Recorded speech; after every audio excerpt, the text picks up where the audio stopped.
नमस्कार। 15 और 16 अक्टूबर को पाकिस्तान के इस्लामाबाद में संघाई सहयोग संगठन, जिसे एससीओ के नाम से जाना जाता है, का शिखर सम्मेलन का आयोजन किया जा रहा है। बैठक की अध्यक्षता इस बार पाकिस्तान के द्वारा किया जा रहा है, जिसमें भारत की ओर से भारत के विदेश मंत्री डॉक्टर एस जयशंकर भारत का प्रतिनिधित्व करेंगे। आज हम इसी संघाई सहयोग संगठन के बारे में चर्चा करेंगे और जानेंगे किस प्रकार यह वर्तमान के बदलते वैश्विक पटल में कितना महत्वपूर्ण योगदान रखता है, किस तरीके से भारत अपने लक्ष्यों को, देश के हितों को इस एससीओ के जरिए पूरा करने की योजना बना रहा है।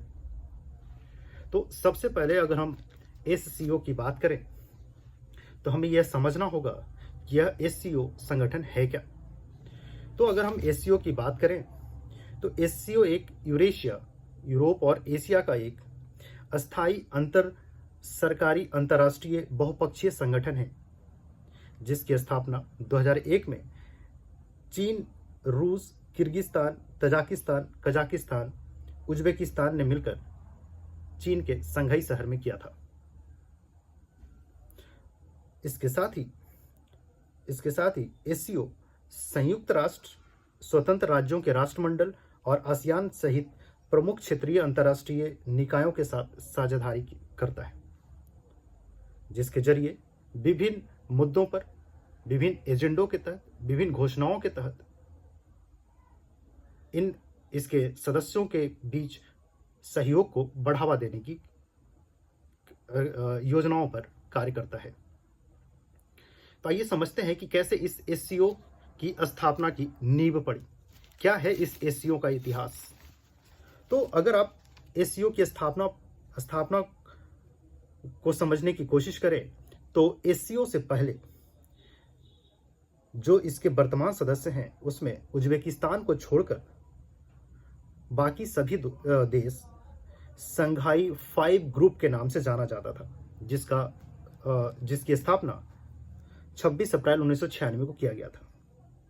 यह आप सीमावर्ती क्षेत्रों में सैन्य व्यवस्थाओं को लेकर के उसमें किस प्रकार से सीमावर्ती इलाकों को और बेहतर किया जा सकता है, किस प्रकार आतंकवादी गतिविधियों को रोकने के प्रयास किए जा सकते हैं, इसके लिए यह विचार करता था। बाद में 2001 में संघाई में वार्षिक शिखर सम्मेलन के दौरान 5 सदस्य देशों ने पहली बार उज्बेकिस्तान को संघाई 5 ग्रुप में शामिल किया, जिसके बाद इसका नाम बदलकर एससीओ कर दिया गया। 1996 में जो संघाई 5 ग्रुप के नाम से स्थापना हुई, 2001 में उज्बेकिस्तान के शामिल होने के साथ ही इसका नाम बदल करके संघाई सहयोग संगठन कर दिया गया। बाद में 2002 में मध्य एशिया में 2001 के दौरान ही एससीओ ने मध्य एशिया में आतंकवाद, अलगाववाद, उग्रवाद पर अंकुश लगाने के विभिन्न क्षेत्रों पर ध्यान केंद्रित किया। 2002 में सेंट पीटर्सबर्ग, रूस में एससीओ के सदस्य देशों की राष्ट्राध्यक्षों की बैठक हुई, जिसके अंतर्गत चार्टर पर हस्ताक्षर किए गए और जिसे 2003 में से लागू किया गया। अभी तक भारत इसका सदस्य नहीं था। बाद में 2005 में कजाकिस्तान की राजधानी अस्ताना में एक एससीओ शिखर सम्मेलन में भारत, ईरान और पाकिस्तान को पहली बार पर्यवेक्षक का दर्जा मिला। इसके साथ ही 2015 में भारत और पाकिस्तान को पूर्णकालिक सदस्य के रूप में स्वीकार करने का निर्णय लिया गया। वहीं 2016 में भारत और पाकिस्तान को एससीओ में शामिल करने के ज्ञापन पर हस्ताक्षर किए गए और वर्ष 2017 में भारत और पाकिस्तान अस्थायी तौर पर अर्थात एससीओ के पूर्णकालिक सदस्य के रूप में शामिल हुआ। हाल के वर्षों में 2023 में भारत इसकी एससीओ की अध्यक्षता कर चुका है। इसके सबसे नवीनतम सदस्य के रूप में बेलारूस है, जो इसी वर्ष एससीओ में शामिल हुआ। साथ ही साथ अगर हम इसके सदस्य देशों की बात करें जो वर्तमान में इसके सदस्य हैं, इसमें 10 देश शामिल हैं जिन्हें पूर्णकालिक सदस्य का दर्जा मिला हुआ है। तो सबसे पहले देखते हैं बेलारूस, जो अभी नवीनतम सदस्य हैं, भारत, ईरान, कजाकिस्तान, चीन, किर्गिस्तान, रूस, पाकिस्तान, तजाकिस्तान और उज्बेकिस्तान, ये इसके पूर्णकालिक सदस्य हैं। कुछ अन्य देशों को इसके पर्यवेक्षक देशों का दर्जा मिला हुआ है, जिसमें अफगानिस्तान और मंगोलिया शामिल हैं। अभी वर्तमान में अफगानिस्तान की परिस्थितियों और राजनीतिक अस्थिरता के कारण इसके पर्यवेक्षक के दर्जा को निष्प्रभावी किया गया है। साथ ही साथ इसके 14 डायलॉग पार्टनर हैं, जिसमें अजरबैजान, आर्मेनिया, बहरीन, कंबोडिया, मिस्र, Kuwait, Maldives, Myanmar, Nepal, Qatar, Saudi Arab, Sri Lanka, तुर्की, संयुक्त अरब अमीरात इसके डायलॉग पार्टनर हैं। अब अगर हम इस एससीओ की बात करें तो इस एससीओ संगठन के 2 अलग अलग बॉडीज भी हैं, 2 निकाय हैं, जिसमें पहला नाम आता है एससीओ सचिवालय का। यह एससीओ सचिवालय एससीओ के घोषणा और एजेंडों को लागू करने का काम करता है। इसके डॉक्यूमेंट डिपोजिटरी बनाने का कार्य करता है। साथ इसकी जो सचिवालय है, यह चीन के बीजिंग शहर में स्थित है। इसका दूसरा निकाय क्षेत्रीय आतंकवादी विरोधी संरचना RATS, जिसका मुख्यालय उज्बेकिस्तान के ताशकंद में स्थित है।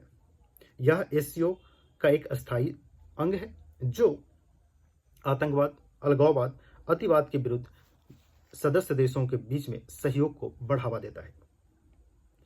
तो अभी हमने देखा कि किस प्रकार एससीओ का गठन हुआ और किस तरीके से यह कार्य करता है। साथ ही साथ अगर हम एससीओ के महत्व के बारे में अगर बात करें कि किस प्रकार वैश्विक स्तर पर एससीओ प्रभावी है, तो आप ये देखेंगे कि पूरे वैश्विक जीडीपी का लगभग 25% इसके सदस्य देश मिलकर इसका प्रतिनिधित्व करते हैं। तो इससे यह समझा जा सकता है लगभग 1/4 जीडीपी पूरे विश्व का यह प्रतिनिधित्व कर रहा है। तो वैश्विक स्तर पर इसकी एक महत्वपूर्ण भूमिका हो जाती है। इस महत्वपूर्ण आर्थिक स्थितियों को देखते हुए प्रधानमंत्री नरेंद्र मोदी ने एससीओ के बारे में यह कहा कि एससीओ पूरे एशियाई क्षेत्र में शांति, समृद्धि और विकास के लिए एक महत्वपूर्ण मंच बनकर उभरा है। अगर आप इस एससीओ संगठन में भारत की भागीदारी के उद्देश्यों को देखें, तो आप यह इससे अंदाजा लगा सकते हैं कि पिछले वर्ष 2023 में भारत इसकी अध्यक्षता कर चुका है। भारत के उद्देश्य, जिसमें भारत की क्षेत्रीय सुरक्षा, आर्थिक अवसर का सृजन, भू राजनीतिक प्रभाव में वृद्धि, सांस्कृतिक संबंध स्थापित करना, इन सभी उद्देश्यों को लेकर भारत इस संगठन के साथ कार्य कर रहा है। वर्तमान में पाकिस्तान में हो रहे इस एससीओ संगठन के शिखर सम्मेलन में डॉक्टर एस जयशंकर के जाने को लेकर बहुत सारे कयास लगाए जा रहे हैं। जैसा कि हम जानते हैं कि पाकिस्तान के साथ हमारा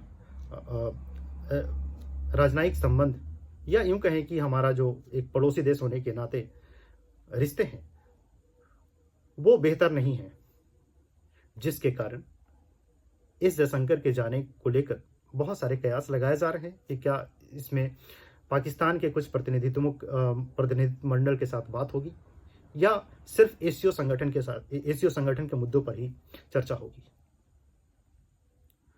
हमारे आसपास के क्षेत्रों में बढ़ते आतंकवाद, अलगाववाद और अतिवाद, जिस प्रकार के राजनीतिक अस्थिरता पैदा हो रही है, इसको लेकर भारत की चुनौतियां भी अधिक है।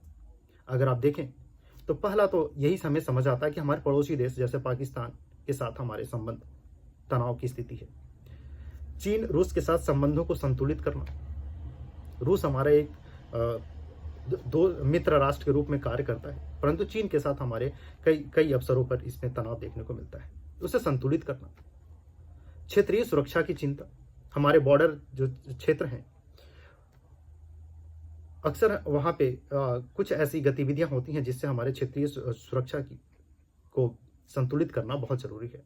आर्थिक लाभ सुनिश्चित करना, हम इसके जितने भी सदस्य देश हैं, पर्यवेक्षक देश हैं, इन सबों के बीच एक आर्थिक अवसर, व्यापार के अवसर सृजन करना, ये भी एक चुनौती का कार्य है। साथ ही अन्य देशों के साथ द्विपक्षीय व्यापार करना, साथ ही साथ भारत के संप्रभुता के मुद्दा जिस प्रकार राजनीतिक अस्थिरता पैदा करने की कोशिश की जाती है, इसको लेकर के भी भारत की चिंता बनी हुई है। अभी ये 15 और 16 अक्टूबर 2024 को जो पाकिस्तान में शिखर सम्मेलन आयोजित हो रहे हैं, इसमें भारत